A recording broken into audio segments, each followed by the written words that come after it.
हम लोग CSIR net life science 2012 दिसंबर का क्वेश्चन आंसर थोड़ा सा करने जा रहे हैं, राइट। और ये सेंट्रल यूनिवर्सिटी साउथ बिहार में जब मैं था तो वहीं के बच्चों ने इसको बनाया था। इसको जस्ट एक बार तुम लोग सामने क्वेश्चन को दिखा रहे हैं, राइट। इसमें मेरे द्वारा ये बनाया हुआ नहीं है। सो इन्होंने शुरू में ये जो है नेट मतलब शुरू में नेट रिप्रोडक्टिव रेट क्या होता है उसको डिफाइन किया। The average number of offspring that a female produces during her lifetime is called the net reproductive rate. अब देखो ये इस क्वेश्चन को देखो, इस चार्ट को देखो। इसमें कहा है the following table shows survival and fertility data for seasonally breeding species. Based on above data, net reproductive rate of the species will be. Net reproductive rate क्या है? Total number of, average number of offspring produced during lifetime, right? तो इसमें देखो यहाँ कितना produce हुआ? 0। यहाँ कितना प्रोड्यूस हुआ? 20 to 0.5, क्योंकि प्रोपोर्शन सर्वाइविंग 0.5, तो कितना हुआ? 10। और ये कितना हुआ? 0। तो ये जो है टोटल कितना प्रोड्यूस किया लाइफ टाइम में? 10। तो आंसर कितना होगा? कितना होगा? 10। तो आंसर 10 होना चाहिए इसका। तो सिंपल ये क्वेश्चन है, इसका आंसर 10 है, 3 है सर। आंसर यस 10, ठीक है। ये प्लांट सक्सेशन, तुम लोग सक्सेशन जानते हो? Succession is a series of event happening after new life, after formation of new life. Succession में पढ़ा है, प्राइमरी सक्सेशन, सेकेंडरी सक्सेशन। अब उसी में एक क्वेश्चन है, इसमें देखो कुछ कुछ दिया हुआ है, that I don't want to discuss, see that. Question ये है कि सीधे आगे कोई बात नहीं। Which of the following is not a characteristics of the late succession for a plant species? Late succession का मतलब क्या हुआ? आखिर में जो क्लाइमेक्स स्पेसीज जो होगा वो क्लाइमेक्स स्पेसीज का क्या होगा?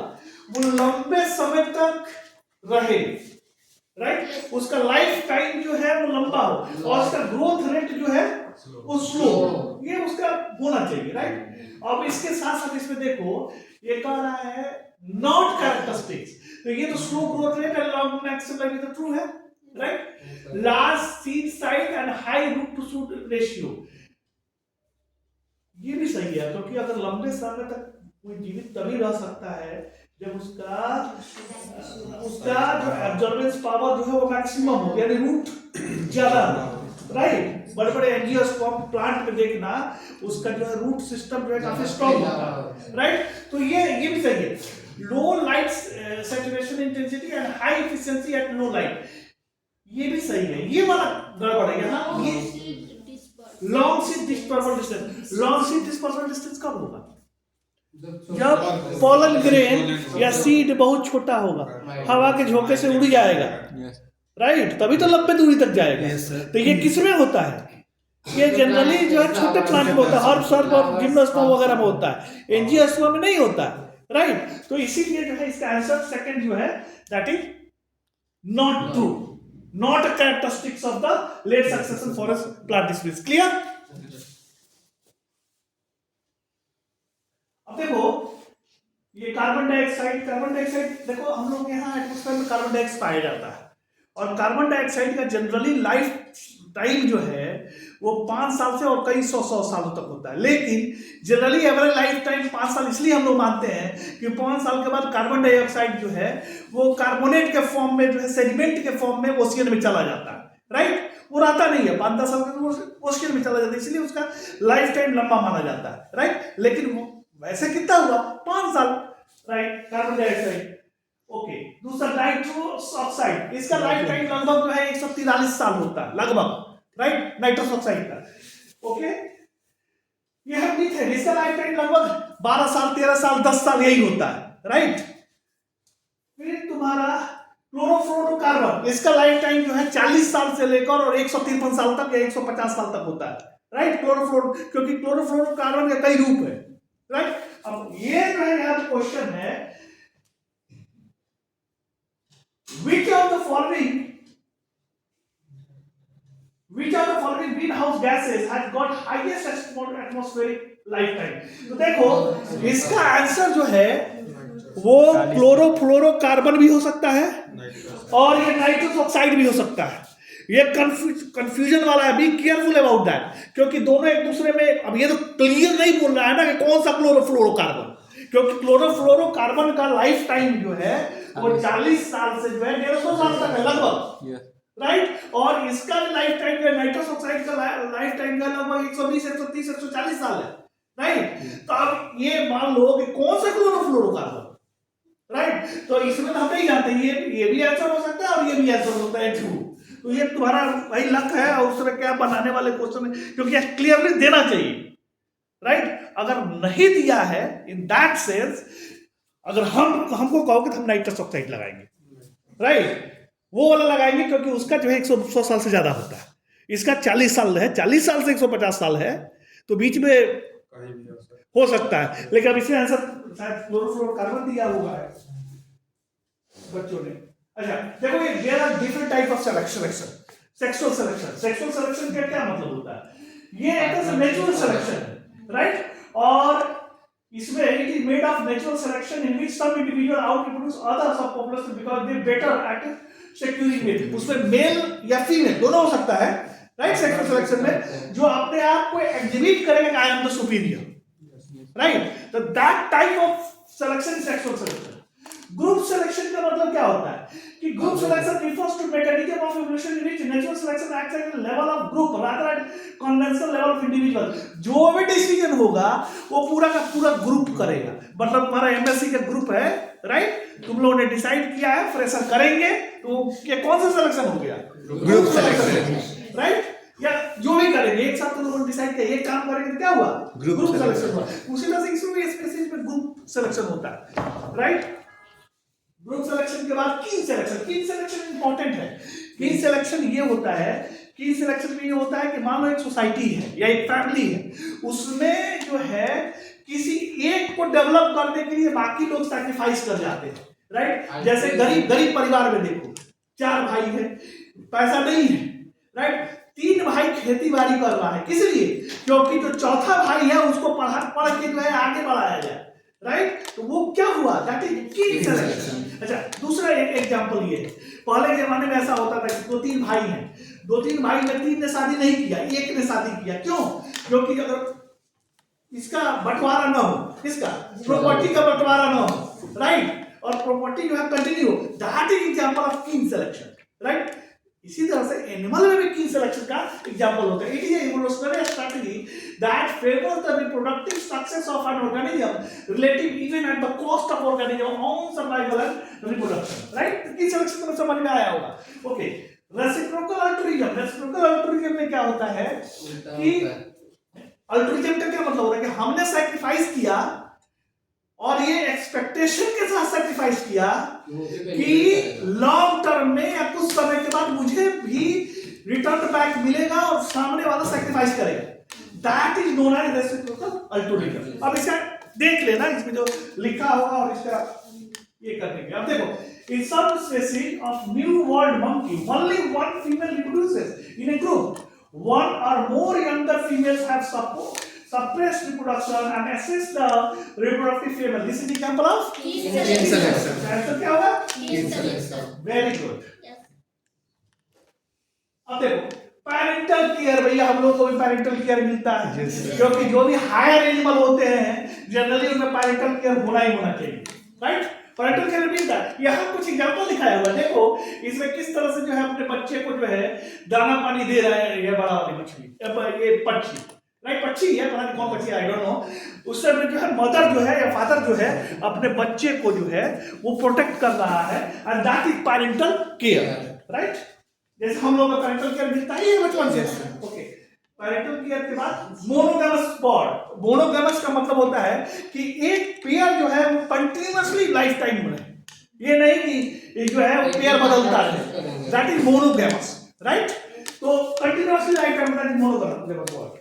ओके, मोनोगैमस में बहुत बड़ा इंपॉर्टेंट पॉइंट ये होता है कि यहाँ पैरेंटल केयर होता है, राइट। इसे देखना सब चीज लिखा हुआ है, जो भी लिखा हुआ बच्चे ने बनाया है।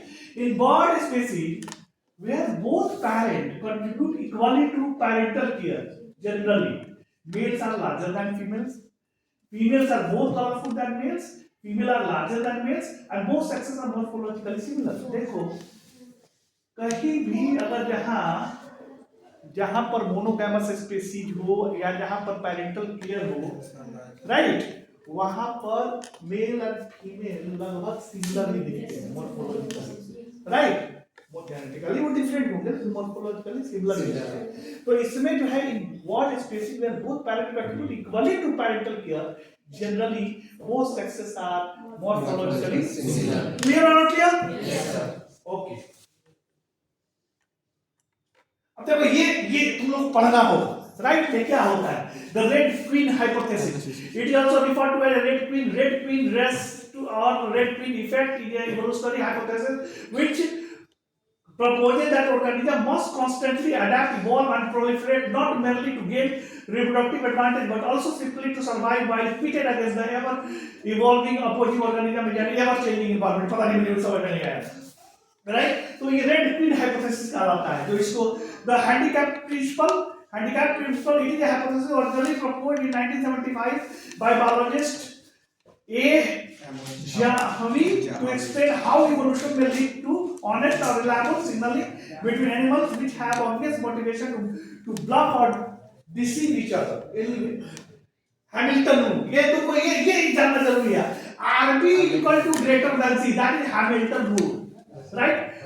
RB equal to greater than C, that is Hamilton rule। इसको जाकर पढ़ना, खूब क्वेश्चन पूछता है Hamilton rule क्या है, इसको समझने की कोशिश करना, ओके। और competitive exclusion principle, that Gauss's law principal हमने बताया है। अगर सिमिलर दो स्पीशीज हो तो एक स्पीशीज क्या हो जाता है? सिमिलर नहीं छोटा, जैसे पैरामीशियन ऑरेलिया और पैरामीशियन कॉर्डाटा का एग्जांपल हमने दिया था, राइट। ओके, ये जो है species A B C D कुछ भी है।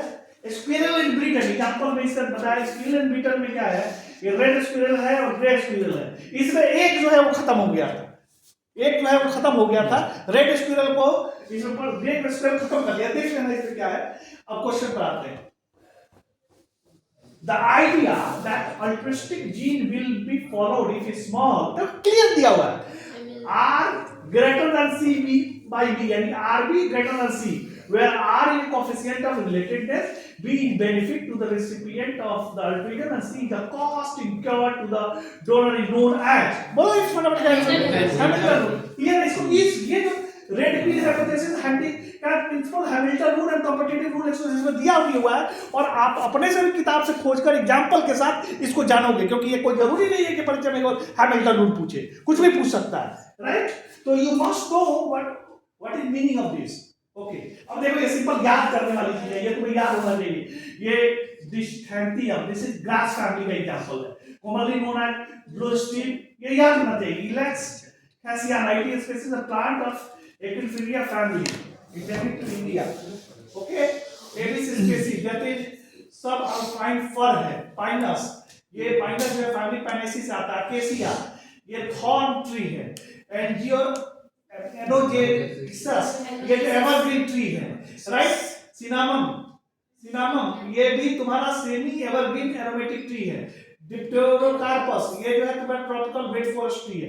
अब इसका ये आया हुआ है ए बी सी डी, इसमें करके भर देना, राइट। इसमें जाके देखोगे कौन सा फिक्स होता है, राइट। हमारे ख्याल से इसका आंसर 3 दिया होगा, और इस 3 में भी थोड़ा कुछ गड़बड़ किया है, यहाँ में कुछ और होना चाहिए, तो इसको चेक कर लेना, और ऑलरेडी इसका पीछे दिया हुआ है, उसको देख लेना क्या आंसर होगा।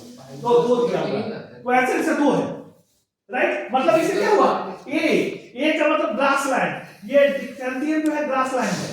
ओके, बी एबीज, सब ट्रॉपिकल फॉरेस्ट जो है वो एबीज पाया जाता है। 16 फॉरेस्ट जो है सी है। डी पाइनस जो है सब ट्रॉपिकल पाइन फॉरेस्ट, एक से पकड़ ही लोगे डी से, इसमें 1-2 पकड़ लोगे तो पकड़ लोगे आंसर, राइट। अच्छा, ई अकेसिया, ट्रॉपिकल थॉर्न अकेसिया है, इसे ये दोनों तो हो गया, हमें भी याद है। एफ जो है ट्रॉपिकल ड्राई डेसिडुअस फॉरेस्ट, ये है, ये जो सिनामम। जी ट्रॉपिकल सेमी एवरग्रीन फॉरेस्ट, और ये डिप्टेरोकार्पस जो है tropical wet evergreen forest. So answer will be 2। Clear?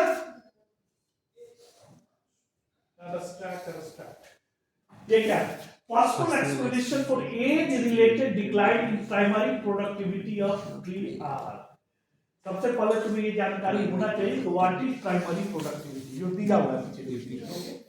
अब इसमें जो है पॉसिबल एक्सप्लेनेशन जो है primary productivity, as tree grow larger with age they have more tissue that respire and lose energy and proportionate less leaf area to photosynthesis। ये वाला portion तो गलत है, proportionate less leaf area to photosynthesis मेरे ख्याल से। हम plant काटते नहीं है, फिर भी इसको देख कर देखिए ये वाला जो है गलत है, ये वाला सही नहीं है, right. B, nutrient limitation by nitrogens due to reduced rate of woody litter decomposition as forest aging। इसको समझ में नहीं आया। As tree become larger, water transport to top canopy leaves become limited because of increased hydraulic resistance। बिल्कुल सही है। This result is reduced stomatoconduction and reduction in the photosynthesis। That is C सही है, C भी सही है। Okay, तो C तो सही है, तो C तो भाई 1, 3 और 4 तीनों में आएगा, यानी तुम्हारा 2 1 क्यों नहीं होगा। इसमें देखो, इसमें A तो नहीं होगा, ये नहीं होगा, तो इसमें ये नहीं है, तो आंसर 4 ही होगा। B आंसर, अब देखो हम नहीं जानते थे B में, लेकिन फिर भी आंसर पहुंच गया, राइट। तो आंसर इसे क्या होगा, D 4। तो कभी कभी दिमाग में लगाना पड़ता है कि आंसर तुमको हो सकता है नहीं भी जानते, तभी आंसर पर पहुंचोगे। नेचर, ये तुमको देखना होगा कि बायोस्फीयर रिजर्व में जो है कोर एरिया क्या है, बफर एरिया क्या है, कंडीशन एरिया क्या है, ह्यूमन सेटलमेंट कहाँ होता है, रिसर्च कहाँ होना चाहिए, एजुकेशनल ट्रेनिंग कहाँ होना चाहिए, और टूरिज्म और इसलिए कहाँ प्रमोट किया जाता है, राइट। ये तुम्हारा the 3 function of biosphere reserve, conservation, development and logistic support, ये तीनों होना चाहिए। अब देखो ये क्वेश्चन है, फैंटास्टिक क्वेश्चन है। Which of the following combination is good for setting up a nature reserve? Biosphere reserve बनाने के लिए तीनों में कौन सा पॉसिबल, ये तो डी परफेक्ट है एकदम, यस सर, कोई डाउट नहीं है। ओके, ये भी हो सकता है, और ये देखो यहाँ ये कॉरिडोर से जुड़ा हुआ है, ये भी हो सकता है, लेकिन यहाँ नहीं हो सकता है। इसका स्ट्रक्चर देखो किस तरह से है, इसमें बायोस्फीयर रिजर्व में यहाँ कोर एरिया कहाँ बनाओगे, बफर जोन किसको बनाओगे, ट्रांजिशन जोन कहाँ बनेगा, is it possible in this? नहीं, नॉट पॉसिबल। तो तुम्हारा सबसे बढ़िया डी, उसके बाद ए, तब बी, सी जो है सबसे लोअर में, ये नहीं पॉसिबल है। इसका आंसर क्या होना चाहिए? अरे A B C answer A B D, इसका आंसर होगा ए बी डी। इस पर नॉट कह रहा है, it is good for setting, which are the following combination is good for setting up a nature reserve. ये सब बायोस्फीयर रिजर्व के लिए जो है वो गुड है, लेकिन ये नहीं है, राइट। क्लियर है, नॉट क्लियर? फैंटास्टिक क्वेश्चन, बहुत बढ़िया क्वेश्चन है। जिन्होंने भी क्वेश्चन इस तरह का बनाया होगा, वी मस्ट अप्रिशिएट, अपने आप में न्यू टाइप का क्वेश्चन है, राइट। ये किताबों में जल्दी नहीं मिलेगा, you must use your brain. Ecology, now we are going to discuss about, ये इतना क्वेश्चन था, बच्चों ने ही बनाया है, मेरा इसमें कुछ नहीं किया हुआ है, राइट। तुम्हें लोगों के क्लासरूम में बच्चों ने बनाया, जस्ट हम क्वेश्चन को डिस्कस कर रहे हैं। ये स्लाइड को हमने पढ़ा भी नहीं है, क्या है क्या नहीं, वाली क्वेश्चन आंसर जो है वो पढ़ा है, वो तुम लोग एक्सप्लेन कर रहे हैं। तो ये देखो जून 2011 का क्वेश्चन है, क्या पूछ रहा है, ये देखो सिंपल सा, होर्सशू क्रैब, तुम्हें ये जानना चाहिए, राइट। तुम लोग ये कि कौन सा किंगडम है, फाइलम है, सब फाइलम क्लास है, ऑर्डर है, family. Okay, so horseshoe crab belongs to the group, किसके अंतर्गत आता है? नहीं, जेलिसेराटा, देखो उसमें था, वो तुम देख लेना, ठीक है। अच्छा, Batrachus dendroides also known as BD of the plebeian blah blah blah, पता नहीं ये सब ये है। क्वेश्चन क्या है? Batrachus dendroides is a fungus has been implicated in the deadline of the population of, अब देखो इसमें है, इसमें आंसर दिया होगा, इसको पढ़ना, राइट। इसमें इसका आंसर होगा फॉक्स, राइट। नीच क्या होता है, तुम लोग उस दिन बहुत डिटेल में बताए थे नीच क्या होता है, राइट।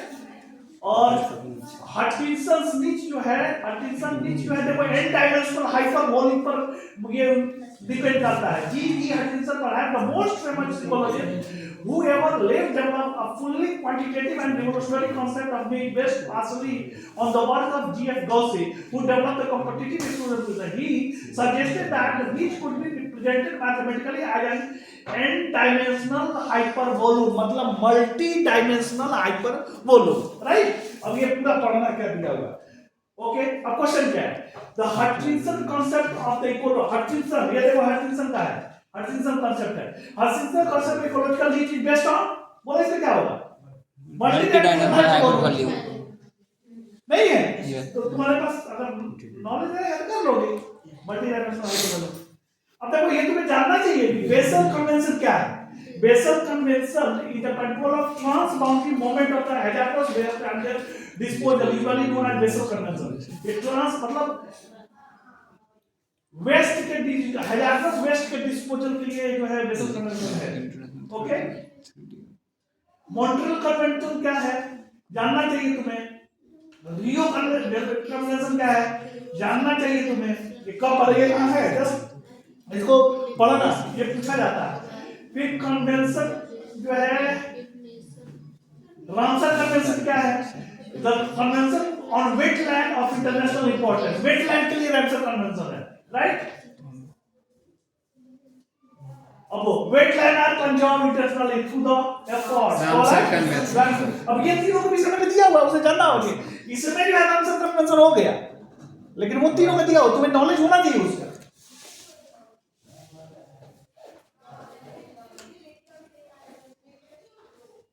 अब देखो स्पेशलिस्ट क्या है, नीच क्या है। अब देखो ये बहुत इंपॉर्टेंट क्वेश्चन है, स्पेशलिस्ट कौन होता है। स्पेशलिस्ट जो है देखो उसका काम का टाइम जो है बहुत कम होता है। जो किसी चीज में एक्सपर्ट होगा ना वो बहुत कम समय में किसी काम को कर देगा, राइट। कई बार ऐसा होता है कि जब कोई चीज में अगर तुम स्पेशलिस्ट हो जाओगे तो बहुत कम समय में उस काम को कर दोगे, राइट।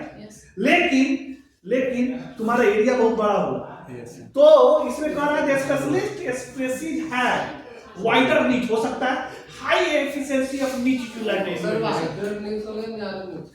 ये नहीं होगा, गलत है। नैरो नीच होगा, राइट, नैरो नीच होगा, ये तो क्या है, नैरो नीच होगा। नीच जो है स्पेशलिस्ट का नैरो होगा, नैरो नीच एंड हाई एफिशिएंसी ऑफ नीच यूटिलाइजेशन। देखो हाई एफिशिएंसी नहीं होगा नीच यूटिलाइजेशन का, लो एफिशिएंसी होगा। क्यों? क्योंकि स्पेशलिस्ट है, जनरलिस्ट नहीं है। लो इसमें कोई है क्या, नैरोअर नीच एंड फोर, इस ऐसे फोर होना चाहिए, बेटा सीधा नैरोअर नीच एंड लो एफिशिएंसी ऑफ नीच यूटिलाइजेशन। कैरेक्टर डिस्प्लेसमेंट जानना चाहिए, what is character displacement, right. Character displacement आपको जानना चाहिए क्या होता है। Brown and Wilson coined the term character displacement, but the catalyst of idea can be traced to Gauss showed experimentally that two species cannot stably coexist if they overlap completely in resource requirement. In such situation, one species ultimately age out of the other. This hypothesis, termed as competitive exclusion principle, forms a cornerstone of ecology. The competitive exclusion principle had an important corollary that species can stably coexist if they differ resource use. Therefore, initially identical interactive species experience strong selection, blah blah blah. That is character displacement. ये तो नहीं होता, but anyway, देखते हैं question क्या है. Ecological compression differs from character displacement in that it operates on. देखो character displacement जो होता है ना लंबे समय में होता है, राइट, स्केल।